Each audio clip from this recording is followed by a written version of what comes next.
અમેરિકાના ટેક્સાસ રાજ્યમાંથી આવી રહ્યા છે એક ભયાનક સમાચાર, જ્યાં અકસ્માતમાં રસ્તા પર પડેલું એક વિમાન 18 પૈડાવાળી ટ્રક સાથે ધડાકાભેર અથડાયું. આ દ્રશ્યો એટલા ભયાનક હતા કે જેણે પણ જોયું તે કંપી ઉઠ્યા.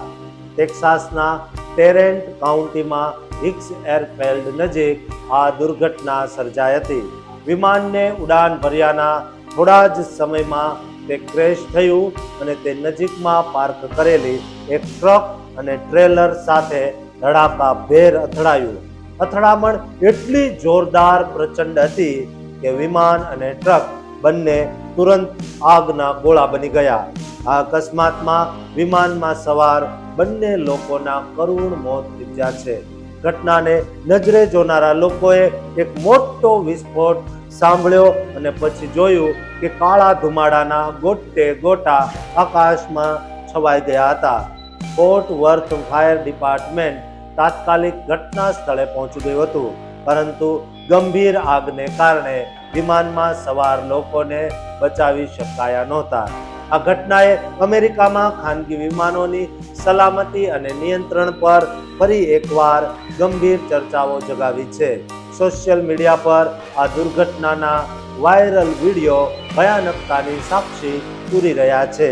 ટેક્સાસના ફોર્ટ વર્થમાં આવેલા હિક્સ એરફિલ્ડ, જે ખાનગી એરપોર્ટ છે, ત્યાંથી ઉડાન ભરનારું આ વિમાન કઈ રીતે રસ્તા પર ક્રેશ થયું અને ટ્રક સાથે અથડાયું તેના ચોક્કસ કારણની તપાસ ચાલી રહી છે.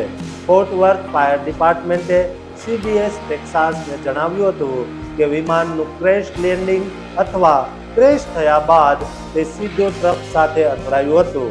ઘટના સ્થળ નજીકના એક કાફેમાં કામ કરતા પ્રત્યક્ષદર્શીએ જણાવ્યું કે તેમણે એક જોરદાર વિસ્ફોટ સાંભળ્યો હતો અને ત્યારબાદ વિમાનને પાર્ક કરેલી ટ્રકો સાથે અથડાતું જોયું હતું. આ ભીષણ અકસ્માત બાદ આકાશમાં કાળા ધુમાડાના ગોટે ગોટા છવાઈ ગયા હતા, જેણે દૂર દૂર સુધી ભયનું વાતાવરણ સર્જ્યું હતું. આ દુર્ઘટના બાદ સ્થાનિક અધિકારીઓ અને સંબંધિત એજન્સીઓ ક્રેશના કારણની ઝીણવટભરી તપાસ કરી રહ્યા છે. પ્રાથમિક તપાસમાં હજુ સુધી કોઈ ચોક્કસ કારણ સામે આવ્યું નથી. જોકે આ ઘટનાએ અમેરિકામાં ખાનગી વિમાનોની સલામતી અંગે ગંભીર ચિંતા વ્યક્ત કરી છે.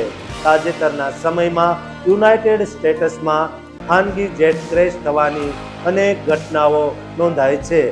2 લોકોને લઈ જતા આ ખાનગી જેટ્સના સતત વધતા અકસ્માતોને કારણે અમેરિકામાં તેના ઉપયોગ અને સુરક્ષા ધોરણોની ચર્ચાએ ફરીથી એકવાર જોર પકડ્યું છે.